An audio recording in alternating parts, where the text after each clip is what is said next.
오늘 말씀은 요한복음 20장 1절부터 10절 말씀 가지고 부활을 만드는 자라는 제목으로 함께 말씀의 은혜 나누고자 합니다. 아멘. 이 말씀 가지고 부활을 만드는 자라는 제목으로 함께 말씀의 인사 나누려고 합니다. 여러분은 영상을 보셨지만 부활절을 뭐라고 생각하십니까? 그나마 한국 신자분들은 부활절이 뭔지는 적어도 알고 계십니다. 어떤 의미를 갖고 있는지는 적어도 알고 있습니다. 소위 한국 교회가 복음주의 교회다. 그래서 어쩌면 아실 거라 생각이 됩니다. 방금 우린 한 인터뷰를 보았습니다. 내심 충격적이지 않으셨는지 모르겠습니다. 연출한 거겠죠? 실제로 저렇지 않을 거예요. 그렇죠? 대다수는 다 알고 저 사람들만, 모르는 사람들만 굳이 불러다가 저렇게 우습게 하지 않았을까 생각도 됩니다. 더 충격적인 건 독일 방송이 대부분 저렇듯이 저렇게 막 와 박수 치면 어떻게 돼요? 방송 스튜디오를 가죠. 가서 뭔가 대화를 나누잖아요. 그때가 더 궁금한 거 있죠. 무슨 대화를 나눴을까? 그런데 아마도 그냥 연출을 그렇게 한 것이라 저는 믿고 싶습니다. 그런데 아쉽게도 독일 사람들은 그 부활절이 뭔지는 알아도 그것의 의미와는 상관없이 부활절 절기를 보낸다라는 것입니다. 그들에게 부활절은 달걀, 토끼, 또 봄, 따뜻한 봄, 선물, 그리고 가족들의 모임 이런 것들로 생각할지도 모릅니다. 어쩌면 또 아무런 대답도 없이 넘어가는 것처럼, 아니면 성탄절과 헷갈리기도 하는 그런 것처럼 보일지도 모릅니다. 저 사람들이 절에봬도 다 명색이 기독교인이고 모두 세례를 받았고 그리고 입교 교육까지 다 받은 사람들일 겁니다. 적어도 간단한 교리 교육은 다 받았다는 이야기가 되는 거죠. 그러나 영상의 마지막에 나오는 무슬림, 그 사람이 참 잘 알죠? 그것도 연출이 아닐까라는 생각도 하는데, 어디서 많이 본 사람 같기도 하고 다 비슷하게 생긴 건지 그렇게 보이기도 합니다. 어쩌면 그 사람이 더 잘 압니다. 그러면 잘 알면 구원에 더 가까운 걸까요? 때로는 우리 주변에 어린아이들도 있고, 때로는 지능이 좀 떨어지는 사람들도 있고, 장애를 갖고 있어서 전혀 모르는 사람들도 있는데, 그 사람들은 그러면 구원과 거리가 먼 걸까요? 누군가의 말처럼 처음에 교회는 살아계신 그리스도를 믿는 사람들의 교제 모임으로 시작이 됐습니다. 그 후에 사도 바울을 통해서 그 교회가 유럽, 그러니까 그리스로 넘어오게 돼서 이 그리스에서 철학과 함께 합쳐졌습니다. 그러면서 더불어 로마로 가게 되면서 로마 콘스탄티노플의 밀라노 칙령에 의해서 이 교회가 제도권 안으로 들어오게 되었습니다. 제도적인 교회가 됐던 거죠. 허락이 된 거니까요. 그 다음에 이것이 유럽, 우리가 있는 이 서유럽 땅으로 건너오게 되면서 이 교회가 문화로 정착하게 된 것입니다. 누구나가 다 이렇게 문화생활을 하는 것처럼 교회가 그렇게 된 겁니다. 이 유럽에 있던 교회가 다시 청교도인들을 따라서 미국으로 건너가면서 이 교회는 완전히 기업화되어 버렸습니다. 그리고 현대 어느 곳에나 가도 교회를 볼 수 있는 이 현재는 이 모든 것들이 철학과 제도와 문화와 기업화되어 있는 교회가 다 현재 섞여서 존재하고 있습니다. 왜 이런 일들이 생긴 걸까요? 제 생각에는 이미지 메이킹 때문이라고 생각이 듭니다. 이미지 메이킹에 실패를 했거나 또는 이미지 메이킹을 하는 것을 중간에 포기했거나. 물론 인간은 이러한 이미지에 매우 약합니다. 시각적인 그 이미지에 매우 약합니다. 그래서 사람들이 좋은 이미지를 만들려고 많이 노력합니다. 취업에도 도움이 되고요. 그리고 영업에도 도움이 됩니다. 좋은 이미지를 갖고 있는 사람, 이렇게 회사에 뽑고 싶고, 그리고 또 그 사람이 뭐 좀 팔려고 이렇게 가면 사고 싶고, 이런 게 이미지입니다. 그 이미지는 얼굴도 되고요, 머리 모양도 되고, 그리고 패션도 되고, 이 몸의 피규어, 밸런스도 되고, 그 사람이 말하는 어투, 또는 품격 있는 어휘를 사용하거나 대중적이면서도 튀지 않으면서 품이 있는 이미지를 만들려고 하는 것이 바로 이 이미지 메이킹입니다. 가끔 농담 삼아 말하는 것이 제가 유행에 굉장히 민감하다라는 말을 하는데, 실제로도 제가 티를 안 내서 그렇지 유행에 굉장히 민감하고 패션이나 뭐 이런 거에 굉장히, 사실 티를 안 내서 그러는 거예요. 굉장히 민감합니다. 옛날에 제 사진이나 이런 것들 보시면 좀 놀았구나 라고 생각이 들 정도로 패션이나 뭐 이런 이미지에 정말이에요. 웃자고 하는 얘기가 아니라 민감합니다.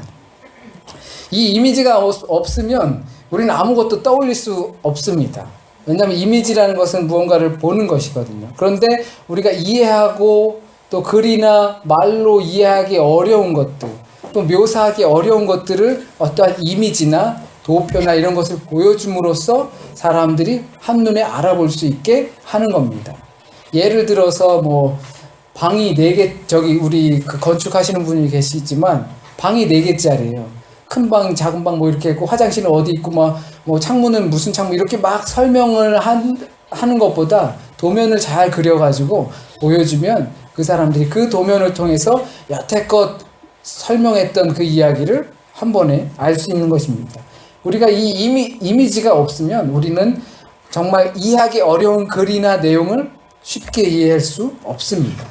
그래서 우리의 경험이 부족하거나 글의 내용을 잘 이해하지 못할 때 이런 자료, 그림을 제공하는 겁니다. 그래서 오늘 조금 미디어적인 것도 많이 활용해 보았습니다. 이 이미지 작업은 그래서 중요합니다. 그 대표적인 것이 보신 영상에서처럼 부활절의 이미지화입니다.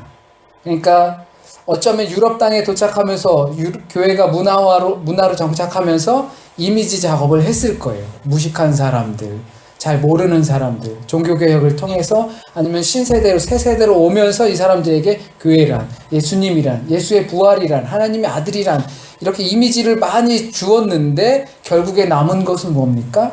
달걀과 토끼, 그리고 대답하지 못해서 그냥 웃어버리고 넘기는 의미 없는 웃음만 남게 되었다라는 겁니다. 이미지 작업에 실패하거나 포기했다는 이야기입니다. 예수께서는 계속 말씀했습니다. 요한복음에서 지엽적인 것, 현상적인 것에만 제발 몰두하지 말아라. 보이는 것, 나타난 기적에만 함몰되지 말아라. 우린 하나님의 아들을 십자가에 못 박을 수밖에 없는 것이 거기에 이미지 자체에만 함몰되면 그럴 수 있습니다. 이 이미지가 뭘 전달해주고자 하는지 그것을 이미지를 통해서 보아야 한다라는 것이죠. 이것이 요한복음을 통해서 계속 이야기했던 표적입니다. 사인입니다. 심볼입니다. 그래서 소위 말하는 교회가 이 지경이 된 겁니다. 세례나 하고 결혼식이나 하고 장례식이나 하는, 도장이나 찍어주는, 물론 삶에서 가장 중요한 것들이긴 합니다. 하지만 그 안에 복음과 생명의 참 의미가 없다면 아마 무익한 것이 될 겁니다. 아마도 예수님께서 하늘에서 내려다보시면서 내가 이러려고 십자가 순환과 부활을 보이셨나 하며 자괴감에 빠져 계실지도 모릅니다. 이미지 메이킹에 실패한 이유는 분명히 있겠죠. 어떻게 사람이 죽었다가 살아나는가? 부활절에 대한 이미지를 심어주기 위해서 토끼, 그리고 계란, 달걀, 옴, 그리고 6월절과 맞는 이 춘분, 봄이 오고, 그리고 달 보셨죠? 폴문트죠. 요즘 그게 춘분이 오면서 폴문트 되고, 이 달이 종교적으로 이렇게 어떤 그 여신이라든지 아니면 풍요라든지 이런 것들이 있어요. 그래서 이때다 이것을 입히는 거죠. 부활절과 시기도 비슷하고, 그러니까 이것들을 입혀서 이미지를 전달하는 겁니다. 부활절, 예수님의 다시 태어나신, 봄이 소생하지? 그렇게 소생하는 거야. 그리고 계란 봐, 알 막 낳지? 토끼 얼마나 생산력이 좋아. 그리고 이러한 것들을 입혀서 결국엔 남은 것이 토끼랑 달걀이랑 그리고 봄, 뭐 이런 것밖에 없게 되는 것입니다. 왜냐하면 사람이 다시 태어났다? 이해가 안 되거든요. 이걸 어떻게 설명하지? 어떻게 묘사하지? 그러니까 이미지화를 했는데 결국엔 그곳에 실패한 것입니다. 과학에서 가장 중요한 개연성과 개체수가 확 떨어지는데도 우리는 믿는 것이 있습니다. 이것은 뭐냐면 진화입니다. 사람들이 많이 진화를 믿습니다. 사람이 죽었다 다시 살아났다라는 것은 믿지 않아요. 이게 말이 안 된다라고 생각하는데 원숭이가 사람이 됐다라는 것은 사람이 믿어요. 과학적 증거를 위해서는 개체수가 많아야 되고 그리고 개연성이 있어야 되는데 이것들이 중간에 뽕 뛰거나 개체수가 확 없어도 이것은 사람들은 믿어요. 하여튼 상황은 그렇게 되었습니다. 합리적이지 못한 것을 믿으면서 예수의 부활, 이 다시 사심은 합리적이지 않다고 생각하는 거죠. 부활의 메시지를 잘 전달시키려는 노력을 우린 포기해서는 안 됩니다. 본질을 손상시킬 수 있는 정도의 그 이미지를 만들어도 안 되는 겁니다. 아무리 이미지가 좋아도 이것이 본질을 손상시키고 결국엔 이미지만 남게 돼버리면 안 된다는 것입니다. 그렇다면 부활, 이것은 어떤 의미를 가질까요?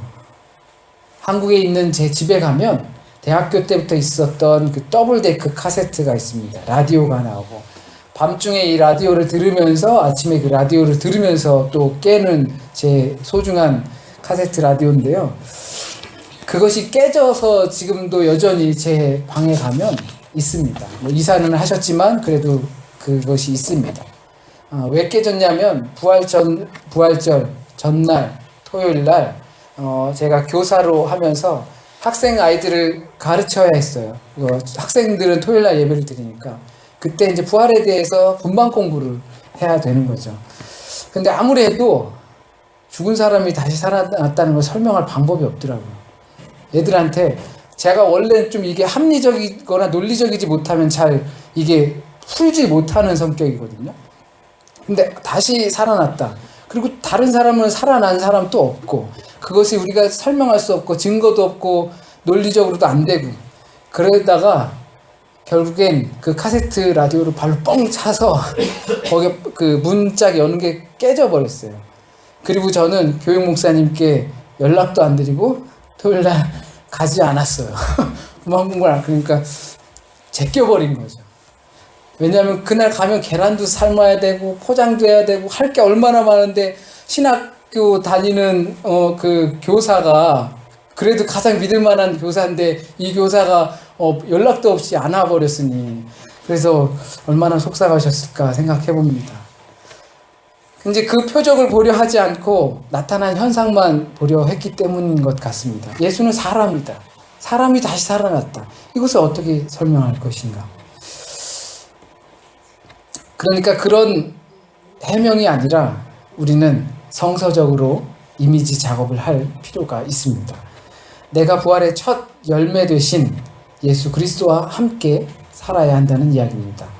우린 지난 사순절 기간 동안 요한복음을 읽었고 들으면서 요한의 공동체가 복음을 예수 그리스도를 그분의 사역을 어떻게 들여다보고 있는지를 살펴보았습니다. 그러니까 6주 동안 거의 비슷한 내용, 다만 상황들만 조금 바꿔가면서 비슷한 내용의 설교를 반복해 왔던 것입니다. 어떻게 보면 정말 힘드셨을 것 같기도 합니다. 지난주쯤 되면서 거의 비슷한 메시지의 내용을 전하면서 지난주에 생각하길 지긋지긋하실 수도 있겠다라는 생각이 들었습니다. 아무리 사순절이지만 이거 해도 너무하는 거 아닌가. 일상의 삶도 힘든데 교회 와서 맨날 죽어야지 사는 것이다. 우리는 무익하다. 이것이 예수께서 우리에게 보여주시는 표적이다. 이렇게 말하는 것이 성서의 생명이고 이런 이야기를 해야 한다라는 것이 좀 힘들었지 않았을까라는 생각도 해봅니다. 요즘 어느 교회에 가면 이렇게 죽어야 한다, 십자가를 져야 한다, 그리고 너는 무익하다 이런 이야기 합니까? 너는 존귀하다라는 얘기만 하고 우리는 성해야 한다, 우리는 영광 받아야 한다 이런 얘기가 더 많이 나오겠죠. 하지만 이제 부활이니까 우리도 살아나야겠죠. 소생해야 되고 영원히 오지 않을 것 같던 봄도 오고 죽은 것만 같던 나무도 잎이 무성해지기 시작합니다. 들판에 풀과 꽃이 자라나고 또 풀 깎는 소리가 들리니 이제 우리도 죽음을 이기고 살아나야겠죠? 아멘이죠?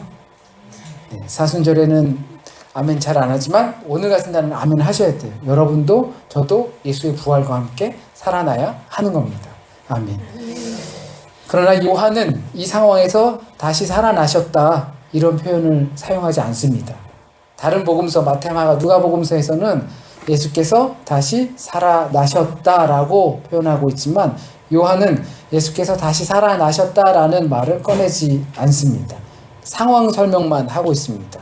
19장과 20장을 통해서 이렇게 상황이 되었다라고 표현만 합니다. 다른 데에서는 갈릴리로 가라 이런 이유로 이야기를 하지만 요한에게선 이런 말을 찾을 수 없습니다. 아무도 사용하지 않은 새 무덤과 그 무덤이 비어있는 상태를 그냥 설명하고 있을 뿐입니다. 그 상황에 니고데모가 있었다는 것을 또 더불어 기록합니다. 19장에 보면 그렇게 기록합니다. 니고데모에게 예수께서 4장에서 뭐라고 말씀하십니까? 거듭나야 하나님 나라를 볼 수 있다. 물과 성령으로 다시 태어나야 하나님 나라에 들어갈 수 있다라고 말씀하십니다. 그 자가 예수를 찾아와서 예수께 향유를 바릅니다. 그 다시 태어남의 장소가 어디입니까? 무덤입니다. 나사로처럼 완전히 죽어야 살 수 있습니다. 무덤에 장사되어야 거듭나게 되는 겁니다. 흙수저, 금수저 없이 무수저로 돌아가는 것이 거듭나는 겁니다. 그렇기 때문에 또한 새 무덤이 필요한 겁니다. 재활용이 아닌 새 무덤입니다. 예수께서 회칠한 무덤 같은 사람들아라고 욕하신 그 바리새인들과 유대인들이 아닌 무덤을 재활용하고 그것을 가리기 위해서 석회를 다시 발라서 사용했는데 이 새 무덤은 그런 위장된 죽음이나 있는 자궁이 아닙니다. 죽고 또 다시 사는 거듭남을 뜻합니다. 그런데 그걸 눈치채지 못합니다. 그 의미를 눈치채지 못합니다. 우리 눈엔 빈 무덤만 보이지 예수 그리스도는 보이지 않습니다. 11절 이후에 보면 예수 그리스도를 발견하지 못하는 마리아의 모습을 보게 됩니다. 우리 눈에는 내가 죽는 것, 거듭나기 위해 지금까지 쌓아놓은 것을 제로로 만든 것만 보이지 살아나신 예수 그리스도는 보이지 않습니다. 그렇기 때문에 거듭나는 것, 죽는 것, 장사되는 것 그것만 보이기 때문에 우리는 성서가 말하는 부활을 받아들일 수 없는 것입니다. 이대로 끝나버리는 것 아닌가 무섭지요. 기독교가 부활의 종교라고 말은 하지만 믿을 수가 없습니다. 죽어라. 그러면 거기서 그냥 다 끝나버릴 것만 같기 때문입니다. 살아나신 예수 그리스도를 보지 못합니다. 그런데 우리는 볼 수가 있습니다. 예수께서 11절 이후에 보면 마리아야 라고 부르실 때입니다. 마리아가 예수를 보면서도 보지 못하고 누가복음에서도 엠마오로 가고 있는 그 제자 둘이 예수 함께 거닐면서 이야기를 하지만 예수인지 아닌지 모릅니다. 마리아도 그와 비슷합니다. 예수를 보고 이야기를 하지만 예수가 예수인지 몰라봅니다. 죽음만 보일 뿐이고 빈 무덤만 보일 뿐이고 내 현실적인 그 죽음만 생각할 뿐입니다. 하지만 예수께서 마리아야 라고 부를 때, 그렇게 주께서 우리를 부르실 때 주께서 사마리아 여인에게 찾아가신 것처럼 주께서 우리에게 오시고 부르실 때 그 비어있는 무덤 속에서 주님을 보게 됩니다. 이걸 기대하며 기도하며 기다리는 수밖에 없습니다. 사람이 다시 살아났다. 믿기 어려운 이야기죠. 하지만 우리는 그분이 사람이 아니고 하나님이라는 것을 믿는 공동체입니다. 결국 부활은 죽는 겁니다. 내가 죽고 그리스도께서 사시는 것, 그것이 부활입니다. 그래서 영원히 죽습니다. 영원히 죽는 것이 부활이고 생명이고 영생입니다. 무덤에서 다시 사는 믿음이 부족하여 보지 못하지만 주께서 우리를 부르시면 보일 줄 믿습니다. 그때는 죽어도 되는구나 확신할 수 있는 믿음이 저와 여러분에게 있길 간절히 바랍니다. 우리 이 시간 성만찬을 함께 같이 기도드리겠습니다. 하나님, 당신의 아들, 아니 당신 본체 동일한 그분 하나님을 우리에게 이 땅에 보내주시어서 하나님께서 직접 고난당하시고 하나님께서 십자가에 달리시고 하나님께서 그 아들의 몸을 입으시고 다시 살아나심을 우리가 믿습니다. 아니 우리는 모릅니다. 알 수 없습니다. 하지만 믿는 것입니다. 하나님, 우리는 설명할 수도 없고 우리는 흉하여서 묘사할 수도 없습니다. 그런데 우리가 믿어짐을 고백합니다. 주께서 우리를 불러주셨고 우리에게 오셨기 때문에 우리는 그런 줄 믿습니다. 하나님, 주님의 살아나심과 더불어 우리도 함께 살아나길 원합니다.